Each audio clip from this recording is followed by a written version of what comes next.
Thank you. Well, thank you very much for inviting me here this evening, ladies and gentlemen. Can I just see, raise a show of hands. Who's heard of Mostly Books? Good, that's good. Just looking to see who didn't raise their hand. Good. And can I also ask, who here likes to read books? Because not everybody does, and it's always nice to find out about sort of audience and things. But I thought I'd ask. I might ask a bit later about what you're reading at the moment. And now I'm going to ask another question: where do you get your books from? So I'm not expecting anybody to offer this information voluntarily. So I'm going to pick a couple of people at No, I'm just joking. I mean, can you imagine it? Me, an independent bookseller. Where do you get your books from? Amazon. What? Okay, so that's not going to happen. But we do have a problem. Before I start the main part of my talk tonight, we have a problem because we've got a question, a fundamental question that needs answering. Do we still need books? And it's not a trivial question. I mean, if you think about the whole history of mankind, we've done quite well without books for thousands of years. We've told stories, we've passed on information orally, and now we have a huge amount of technology which can be used to tell stories, pass on information. I mean, if you think about stories, you can tell stories through video, film, theatre, and even through computer games now. If we think about non-fiction, there's all kinds of different technologies that we can use to learn about the world in which we live. And of course, sitting at the back of all that is the internet. Well, before we get into a big philosophical discussion, let me just nail this one right now. We still need books. We still need books. We still need books because they are a vital and powerful medium in which to explore complex arguments, to tell deep and profound human truths. And it's a medium I don't think can be replicated very easily in any other format. So books, if you like, they record our history, they create culture, they map and chart the course of what it means to be human in our increasingly temporal and ephemeral age. So the question really isn't, for me, do we need books? Perhaps it's, do we really need physical books? Emma. Huh? Emma. Emma. Emma. Emma. Emma.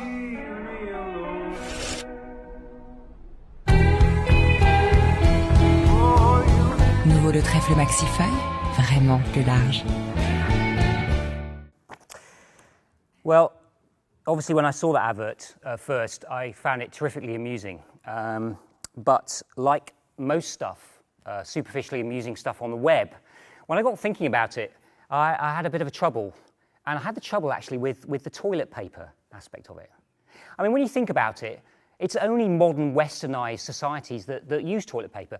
Has anybody here heard of an author called Caroline Lawrence? She writes the Roman Mysteries series, very, very good. Well, she travels the world talking to children, and one of the things that she does is she talks about what the Romans used to use to wipe their bottoms, okay? And that's what she shows the children, okay? It is a sponge on a stick. And actually, for actual fact, they've done recent research here, and really the only Romans that really used that were the kind of Roman equivalent of the super rich. Okay, so most normal Romans used, whatever was around really. They leaves, ash, water, hands even, or they just didn't wipe. So before some of you think, oh my God, where's he going with this? And what has this got to do with the future of the book? Well, everything, I think, because it's actually to do with something that's very, very philosophy. It's very dear to my heart, called appropriate technology. Does anybody know who this gentleman is? It's somebody called Ernst Friedrich Schumacher, or E.F. Schumacher, Fritz to his buddies. And he was a seminal thinker in the 60s. He coined the phrase small is beautiful. And he came up with something called intermediate technology, which we now commonly call appropriate technology. And he was very, very concerned that you use technology as if people mattered. And he was very concerned that if you're using technology, you really want technology to be sort of at a scale that most humans can relate to and can actually use, because he saw this sort of marching industrialization and very large organizations that were really crushing people underfoot, which brings us nicely on to my main topic this evening. Everybody heard of Amazon, I assume, because this is a company that declares itself to be very people-focused, but sadly not particularly small. I think it's actually difficult to overstate the impact that Amazon's having in the book market. If you look beyond books, Amazon, as of February this year, has over a quarter of the UK entertainment market. That's not just books, that's music, downloads, film, video. With all the developments they've had with the Kindle Fire, this is obviously very important to them. They have over a quarter of the UK market. Depending on how you measure it, whether it's in terms of downloads or actual value of the book sold, they control something like between 80 to 90% of the UK e-book market. They actually control something like a quarter to a third of the physical book market when you add up second-hand books and Book Depository and Aid Books, which they own. They're Amazon subsidiaries. And just as a little kicker, and a nice little thing for me to consider as an independent bookseller, this year alone, physical book sales across the market are down 6% year on year. Now, at this point, you may feel that me, as an independent bookseller, might start kicking off, might start dissing Amazon, might start drawing attention to perhaps to their slightly disgraceful employment practices, or maybe their barely legal tax arrangements. But I'm not going to do that. The reason I'm not going to do that is because I have a shameful Amazon past, which I'm going to fess up to you now and mustn't go outside this room. Back in the late 90s, I was a web designer. I ran a web design company, and I used to, before they even set up in the UK, I used to buy books off Amazon. In fact, I used to ship them, get them shipped over from America. And I was there championing this plucky upstart as someone who's going to smash the system and create a revolution. Just one of the many small ironies of my life. So, when I look at Amazon now, it's a bit like, you know, when you've sort of watched a favourite nephew grow up to become perhaps a hedge fund manager or a drugs kingpin or maybe even a Tory MP. Despite the sort of, the appalling behaviour, you can't shake the image of that sweet little schoolboy in a sailor suit singing Once in Royal David's City, and you also have a sneaking admiration for the ruthlessness of it all. And the other reason I can't really condemn Amazon is because of this guy. Does anybody know who this is? This is Richard Buckminster Fuller, or Bucky to his friends. Anybody know what he was famous for? Nanotechnology, geodesic domes, you may have heard. He coined the phrase Spaceship Earth. Has anybody here ever read anything by Buckminster Fuller? His writing style isn't that easy. He was actually very, very frustrated by the maddening ambiguity of language. His writing is full of neologisms. He was always coining new phrases, and it makes his work a little bit of a slog, to be absolutely frank. But he came up with a fascinating term called ephemeralization. Now, ephemeralization, to put it simply, which Bucky invariably never did, is to use technology to do more with less. And I'm a big fan of doing more with less from an environmental point of view. And I think Bucky would have been absolutely delighted to see that you could now get a device on which you have the sort of, sum total of human knowledge. So, from that point of view, I think you can't take a completely negative view of Amazon. So, what am I saying here? Am I saying that e-readers, our digital future is great, that we're going to be led by Amazon to a sort of promised ephemeralized land? Well, no. You see, it turns out that paper is actually very good for certain things. It turns out there was a fantastic article in Scientific American by a technology writer called Ferris Jabber, who you may not be surprised to learn is an American gentleman. And Ferris was actually going and looking at all the literature that's currently available about how our brain processes information. And it turns out that the multi-sensory experience we get from reading books, the touch, the smell, the sight, has a very different impact when information gets into the brain. It's something to do with the way light is translated inside the visual cortex. Transmitted light from a screen is very different to reflected light.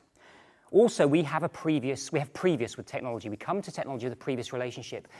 We kind of expect to be distracted, and we tend to be more in magpie mode. We tend to be reading wider, but not so much deeper, and our concentration and our comprehension actually suffer. One of my favourite quotes is by Jonathan Franzen, which is, the first thing that reading teaches us is it teaches us how to be alone. Well, when you have a modern reading device, the last thing you are is alone. When you think of social media and tweeting and a counter to tell you what percentage of the book you've read and how many other people are on that page, reading has become a tremendously shared experience, particularly amongst, say, teenagers and people who are digital natives. Some things really do just work better on paper. And actually reading a novel, there's another piece of research recently done in Brain Connectivity Journal, I'm not making this up, Brain Connectivity Journal, which says that reading a novel on paper improves something called embodied cognition. That's the way your brain works with the rest of your body and how you feel. And it also improves something called theory of mind, which is how you perceive the world in terms of other people, how you understand their needs, their behaviours, your socialisation, how you interact with other people. So really, ideally, we would live in a world where we use both.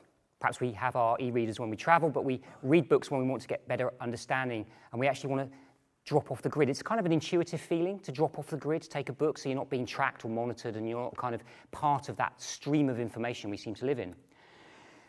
Unfortunately, this is where my sneaking admiration for Amazon grinds to a halt, because Amazon really are waging a propaganda campaign against the book, the physical book at the moment.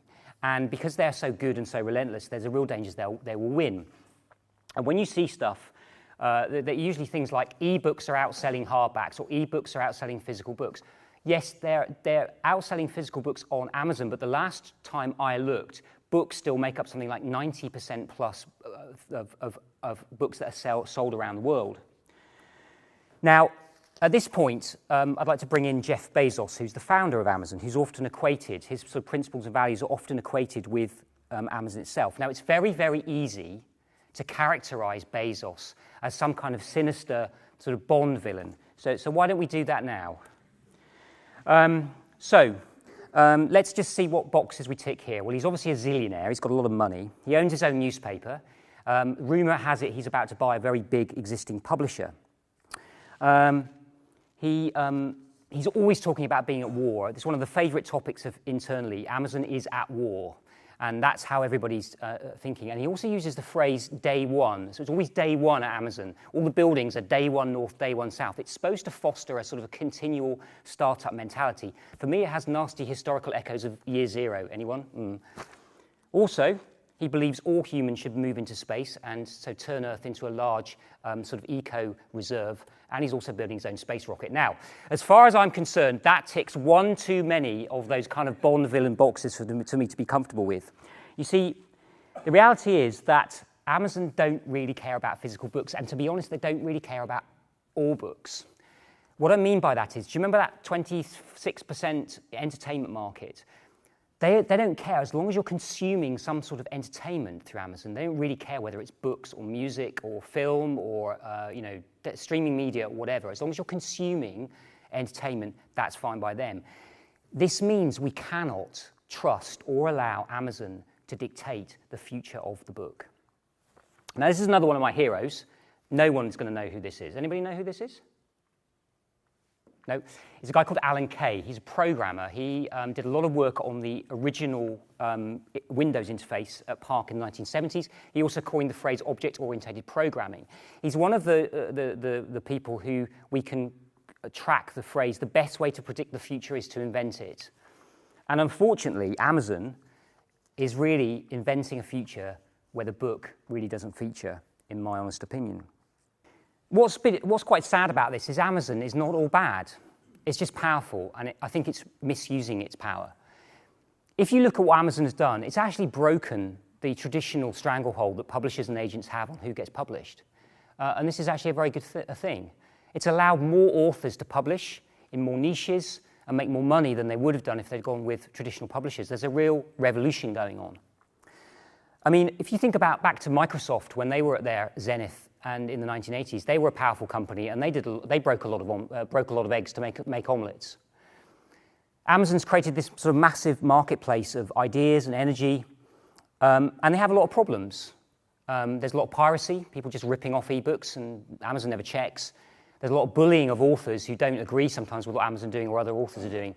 And there's a whole load of wounded competitors that now have Amazon in their sights. I mean, there is an author revolution going on at the moment. But really the damage that Amazon does is because it's so powerful. The author revolution can be summed up by this guy here, Hugh Howey. He's done this fantastic review in the last month, and it shows that the authors that are selling through Amazon are actually making a vastly more amount of money than those authors who are getting money through the main publishers when you look at Amazon and when you look at actual genre publishing. And I always say that Amazon is revolutionary, genuinely revolutionary. I don't mean they're just innovating in the business space, but they're politically revolutionary. If you look online at any kind of negative article about Amazon, Amazon never respond. It just says, it's like a cliche, Amazon refused to comment on this article because they know that lots of people will pile in and actually argue their case. So it is generally revolutionary about what's coming on. So finally, to wrap up, I'm going to bring in Alan Kay again, because this is one of my favourite quotes from him. He said, "The future is not laid out on a track. It's something that we can decide, and to the extent that we do not violate any known laws of the universe, we can probably make it work the way that we want to." And so really, the future of the book is you. You have the choice on how you support books, buy books, read books. And if Amazon really means what it says, that it listens to its customers and it only is dictated by its customers, really the key to limiting some of its abuses of power, if you like, and making sure that we still keep the best of physical books is in your hands. And because at the moment, if there's anyone who's in control of the present of the book, it's Amazon. And I think George Orwell said a few things about anyone who controls the present. Thank you very much.